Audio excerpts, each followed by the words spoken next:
Friends வாங்க இன்றைக்கி வாழைக்காய் ஃப்ரை தான் செய்ய போகிறோம். கிறிஸ்பியாக இது எப்படி செய்யலாம்னு பார்க்கலாம் வாங்க. இது வந்து பார்த்திங்கன்னா குழம்பு சாதத்தோட, தயிர் சாதத்தோட, வெரைட்டி ரைஸோடு வச்சு சைடிஷாக சாப்பிடும்போது ரொம்பவே டேஸ்ட்டாக இருக்குது. நான் அதுக்கு வந்து 2 வாழைக்காய் எடுத்துருக்கிறேன். தோல் சீவி இந்த அளவுக்கு எடுத்து வச்சுருக்கேன். இப்போ கட் பண்ணுறதுன்னு பார்த்திங்கன்னா ரொம்ப தடியனும் இல்லாமல் லேஸாக இல்லாமல் கட் பண்ணி எடுத்து வச்சுருக்கிறேன்.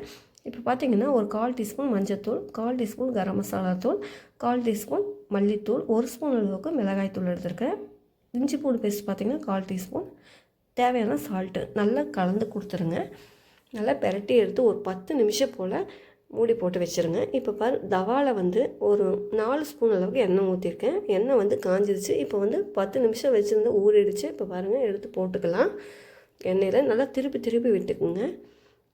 இந்த மாதிரி திருப்பி விடும்போது நல்லா மொறுன்னு ரொம்பவே டேஸ்ட்டாக இருக்குது. சாதத்தோடு சாப்பிடும்போது ரொம்பவே நல்லாயிருக்கு கடிச்சிட்டு.